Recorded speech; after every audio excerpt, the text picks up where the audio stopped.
All right. Hello, world, and welcome back to the Brothers Blue podcast. With that being said, today we are going to be talking about toxic masculinity and the manosphere. Um, Toxic masculinity isn't my favorite term, but we'll get into that later as we kind of unpack it and what it really means to us and kind of our interpretation of it. So, without much further ado, and with that being said, that's Brother Kyle. And that is Brother Cody. And so to just get us started, I will quote the definition from an article that Brother Cody will be linking. So the definition is the Manosphere is a network of online men's communities against the empowerment of women and who promote anti-feminist and sexist beliefs. Yeah, so I just wanted to say something because the definition is great. And if you just type in Manosphere into Google, that is what AI is going to generate for you as well. Almost word for word, that's what it will say. And the thing that I want to maybe kind of focus on / drill down on / talk about is the phrase anti-feminist. Because it says anti-feminist in any definition that you'll see of the manosphere. And I think rather than anti-feminist, we need to be moving towards a post-feminist situation. And that's another thing that I'll talk more about later. But yeah, anti-feminism is not the way to go. We should be thinking about post-feminism. Well, and that's, sorry to bring the history into it, but and honestly, it's so far now that I think we're in fourth wave feminism. Right. So yeah, historically, I think I agree. I think we should probably figure out a way to move past it. Not disregarding all of the accomplishments that feminism has achieved. Yeah. Right. And that's where it gets to the idea where it doesn't have to be a zero-sum game. We don't have to have these conversations in a vacuum. Women can have advancements and men can have advancements. Why can't we both have advancements? Yeah. Well, and that's what I don't know who was saying this, but they were basically making the same point is that in order for women to succeed, men need to succeed. In order for men to succeed, women need to succeed. We're in this together. I think that was Gabby Wolf. I think that was in her video. But yeah, we're going to share and link a whole bunch of resources for this particular topic because I did a ton of background research and just have been watching a lot of YouTube content about this subject because it really hits home for me. Well, and what's funny is I agree, I like that whole idea, but we didn't even talk about including, and it's probably better that we didn't include the Mooncat 3-hour video on the Manosphere. But it is awesome. So yeah. No, and that's actually what I'll put in. Also, there are 2 very long videos that I definitely recommend watching. The Mooncat one, her debunking the Manosphere or whatever. That's a great video. But also, Rich Roll and Scott Galloway have an interview that's almost 2 hours long, and everyone should watch it. It's great content. Yeah, I also forgot now that you're mentioning it. FD Signifier, who we've talked about before, he does a really great series on the Manosphere as well. So I'll share that with you, and hopefully you can link it. Yeah, let's do that. Keep going on your notes though. Yeah, I will. So generally, toxic masculinity is generally understood 2 different ways. And the first is sort of the simplified version is that it's just sexist, misogynist, that's just toxic masculinity. But the other way to understand it is, sorry, I got to go to my notes. The ways that masculinity and patriarchy, harm men, women, and society. And so that's the other way of thinking about toxic masculinity. Right. And so I don't think there are any like words that you can put before patriarchy to make it positive. But masculinity, just as a term by itself, without the misnomer of toxic in front of it, masculinity shouldn't be viewed as a negative thing. And that is another point that someone else made. But yeah, dude, I mean, we can call it toxic feminism, we can call it toxic masculinity, or we can, and that's my thing too, is like, I don't like that term because I think it gets thrown around a lot, and it's just it's not very I don't think like productive for like driving the conversation forward, because if we're gonna keep labeling masculinity as toxic, then that is not driving the conversation forward. Yeah, it's not at all. And so hopefully that's another point I can, or we can get to later. But really going back to my notes is the terminology part of the article I really, really like because she talks about, sorry. Yeah. Do you mind if I actually just show that on the screen? Yeah, it's fine.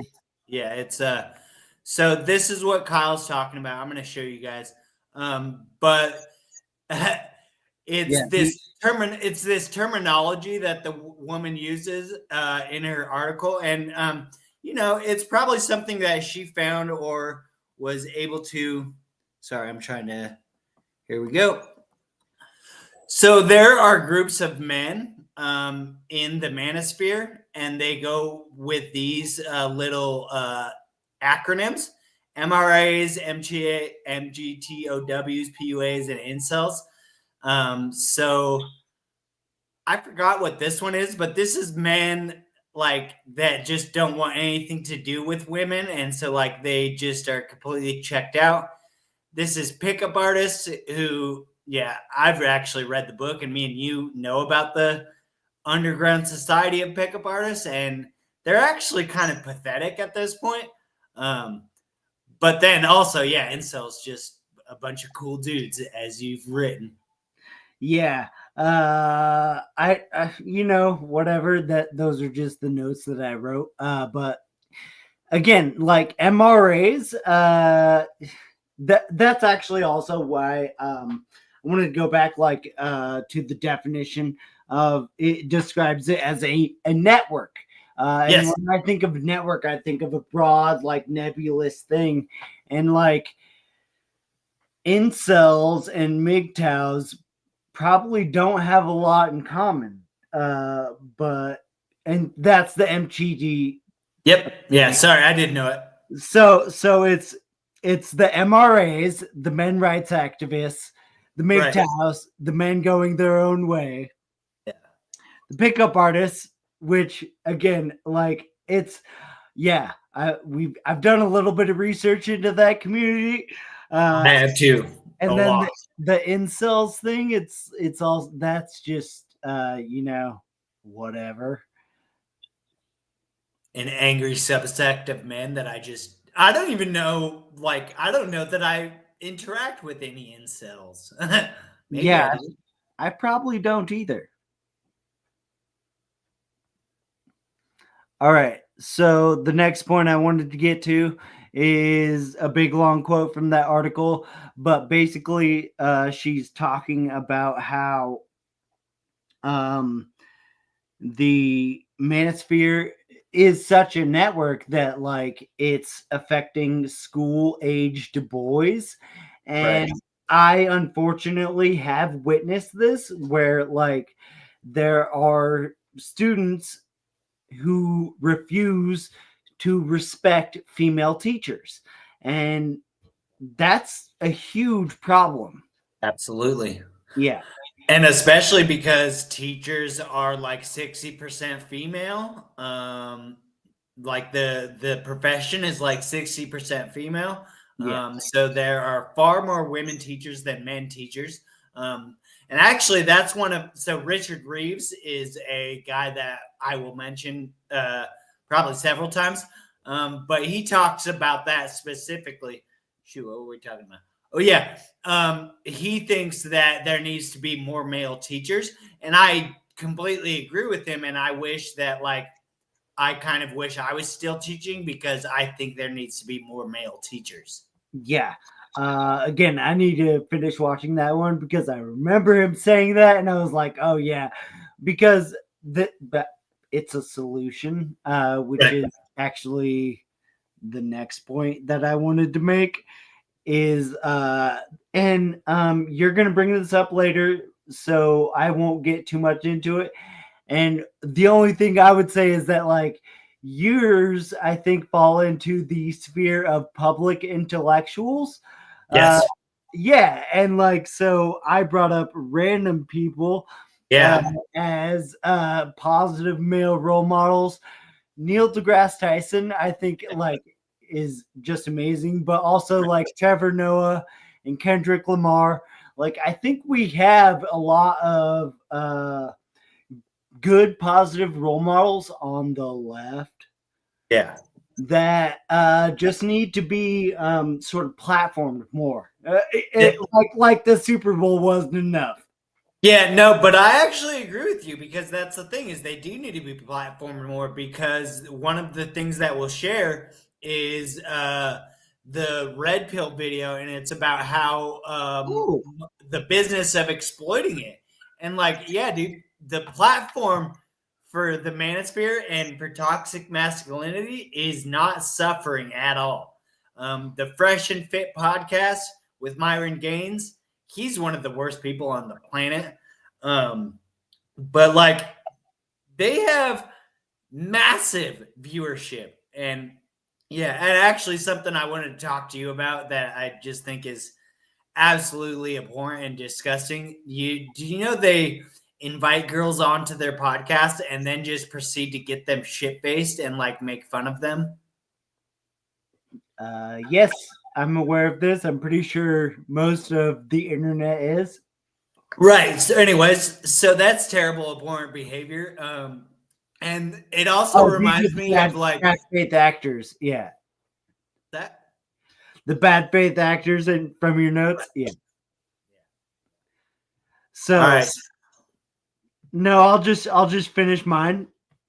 I'll just skip to the end of my notes and because it's really the only point I wanted to elaborate with you on is that, like, especially like, well, and I gotta be honest, I haven't really been in like on the dating scene in a while, Right. Right. so like uh my information is dated, but last time I was in the dating scene, it felt like I didn't feel like I would take a girl out and like the financial issue was like a fine, like the financial issue was never an issue. Yeah, so like that was the last time I was on the dating scene. I feel like millennials and that people like that I would be dating are generally aware of like how horrible things are, and like if you're Right. gonna take them out for a coffee date or like Right. just to like have some cocktails or Okay. something, like Okay. So I feel like also, but that's like two different conversations though, because what I think is the actual problem is even if a woman ends up on a great coffee date with this guy and blah blah blah, but she finds out that he only makes $55,000 a year, she's probably not going to call him back. And like this is the reality that we're living in is we need to one of I the just don't women. agree. I just don't agree with that because I make less than $55,000 a year, and I'm pretty sure if I had a great first date with somebody, and then they found out I made less than 55, you really think that that's what the dating pool is like? It's not that I think that, it's that I know that. I this goes into the top, like the idea that women are unapproachable. Nope. It's actually in the videos by, I think, real Alex Clark. And so she talks about this. And that's the thing Exactly is, what she said. what? She's saying the opposite of what you're saying, but that's all. So anyways, yeah. God damn it. Yeah. Okay. The 666 rule. You remember that one? Yes, of course. Right. It's So this is all I'm disgusting. You saying. don't need to describe it. No, You and I you don't. think there's a lot of women out there that apply that rule? There is this thing where it was talking about it, and she was like, the men who have it all get it all, and the men who don't have it all get nothing. Okay. Oh, man, it's just the way it is. And that's what you were saying before that, actually, is if men need to, yeah, we need to meet in the middle. We need to meet in the middle. And that middle is by women lowering their standards. No, it's Yes, literally the opposite. She literally said the opposite. Men need to lower their standards and women need to raise their standards, and we meet in the middle. All Okay. right. She literally said the opposite of what you just said. Yeah, I don't think so. So we'll just rewatch it instead of sitting here arguing. Men need to lower their standards, women need to raise their standards, and we need to meet in the middle. That's Okay. what she says. So I think that the problem is only made worse by people who actually are thinking that they're helping. And so, like specifically a Joe Rogan. Like Joe Rogan is not helping the conversation. And actually, I saw something recently that I thought you would enjoy. That was kind of a micro analysis of Joe Rogan. And it was saying that he has the object permanence of a toddler. And so, like, the way he believes whoever is on the air at that time on his show. You know what I mean? Yeah. No, like that's kind of the way he set it up. Yeah. Yeah, you're right. You're right. It's almost like a marketing ploy. He has the like most successful podcast in the world. And Exactly. like all he does is just agree with everybody. Yeah. And also, this is a thing I was going to say. Joe Rogan drinks and smokes on his podcast, and he has the most successful podcast in the world. So someone that we both know might take that into consideration, but whatever. The other guys, so like Joe Rogan is like, you know, he's whatever, he platforms whoever's on his show at the time. Yeah, I think sorry. I think the guys that are really making it worse are the guys like Andrew Tate, Myron Gaines, and like Jordan Peterson. Like Jordan Peterson is just a guy who wrote a self-help book who is a Hitler apologist. And then Myron Gaines and Andrew Tate are essentially the same guy. And it's like, oh, they're telling you to eat healthy and go to the gym. And they have all these shitty characteristics that go with it. But they have two pieces of basic advice that pretty much anyone could give you, and that would be given. Right? You know? Like eat healthy, go to the gym. Well, I mean, that's groundbreaking advice, you guys. That's groundbreaking advice. I feel like we're glossing over the misogyny. Well, no, that's what it is, and that's the thing is that comes with it. Yeah, it's like it was with those two specifically. Andrew Tate and Myron Gaines might be the most misogynist people like I've ever heard. Like, yeah. They're terrible. They're just terrible. Well, like, and like I've been like, wow, man, trying to drill down on terms like misogyny and whatnot, and it's literally just hatred of women. Right. And so, if you hate women, it's pretty easy to call you a misogynist. Yeah, and it's pretty obvious that they hate women. Yeah. Pretty obvious. I feel like they would say something like eating pussy is gay. It's like, wait, what? Yeah. So, anyways, that was vulgar. But so to go off of the positive from there is that Kyle, you brought up good ones. Trevor Noah is the man. Yes. Kendrick is the man. Neil deGrasse Tyson is the man. I love all those guys. Oh, You're yeah. totally right. Yeah. But the guys that should be researched when it comes to this topic, especially on YouTube, is Scott Galloway and Richard Reeves. So Richard Reeves, probably first, like he has a big think video that's just absolutely awesome. It's relatively short, and it just has great points. Oh, and it has solutions, not just problem. And that's the thing we talked about. Scott Galloway is very good at diagnosing the problem.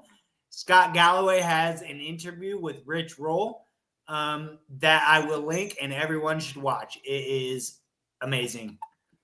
Yeah, Rich Roll is awesome too. Like, seriously, he's just amazing.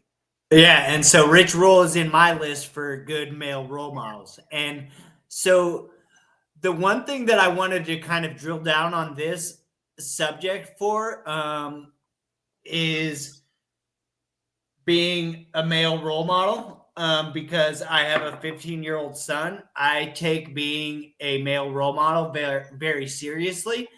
So when people attack my character or try to point out, the flaws in my character, it hurts me a little bit more because I'm not trying to have good character for myself. I'm trying to have good character to set an example for my son. And that's the thing is yes, people should just want to be good. You shouldn't have to have your religion or whatever to make you want to be good. But being a parent makes you want to be a better person. And that's what it does for me. Yeah. I unfortunately am in this situation where I have to just not show what a good male role model is, but what a good role model is because of my situation with my kids and their mother. Yeah. Right. So yeah, I like having the example, especially with Jackson, obviously, to get to try to express what I think is a good male role model. But for my girls, it's a whole different story. I just have to show them what it's like to be a good person. Yeah, right, exactly, because you have girls as well. Yeah. Right, and so that's a different thing. And so again, I take very seriously being a good male role model is something I take very seriously because I think boys in general need that. And there's one that I have a pretty heavy influence on. Yeah. But to sort of drill down on the point that we were talking about is that I like the idea of sort of breaking down the barriers of masculinity and femininity. And again, single parents, what do they kind of have to fill both roles, the masculine and the feminine. And correct. So man, I wasn't even thinking about that, but that's got to be a struggle for a lot of single parents who actually take that seriously, who are like a single mom who's I need to sometimes show my children what a positive masculinity looks like. Do you remember mom playing catch with us? Dude, yes. Yeah, so that, yeah. It's the perfect example, yeah. All right, so that's great. So positive role models in general is what we should be trying to be. But again, like I said, because of the topic, it's a little more specific for me. Well, and also let's try to break down the gender stereotypes, like mom playing catch with us. Yeah. So do in my notes, I have a bunch of resources that are female because we've talked about how it can be refreshing to hear from a female and not just a man's perspective on this subject. Well, And especially to hear females talk about it in a realistic and an empathetic way. yeah, that So, the dating pool dropouts video. yeah. I'm sorry, I don't remember her, but she is awesome. Yeah, so Alex Clark is the dating pool dropouts girl, and she's great. The other two girls that I recommend checking out are Christine Emba um, and Gabby Wolf. So that's my names for researching on YouTube is Richard Reeves, Scott Galloway, and then those three females. And so that's the females. So I made a note that I think is important, actually, and so this is just a personal statement. So while we need to move past feminism, we need to be careful not to demonize women for the progress made on their behalf. We should simultaneously try to solve the masculinity crisis while protecting the advancements made by women. I alluded to this point earlier, Yes. and so yeah, again, it just goes into the historical thing. I'm pretty sure we're in what is technically fourth wave feminism, and so Right. yeah, instead of going to wave 5, maybe we should consider post feminism. Post-feminism egalitarian movement. That's actually it's what Gabby Wolf says, I think, at the end of her video. But she's like, what we should be trying to move towards is a system that is post-feminist egalitarian. Yeah. So I'm going to nerd out on the word egalitarian. It's Of course, you are. I because that's something I need to do personally. So that's all I really had to say about your post-feminism egality. Is like, yeah, yep, that is fuel for research. Right. Cool. Yeah. All right, so I will share a bunch of resources in a comment, and so that'll be there for everyone to check it out. Did you have anything else, brother? Nope, I'm good. Really? You're gonna make All me right, well, then with that being said, knowledge is power.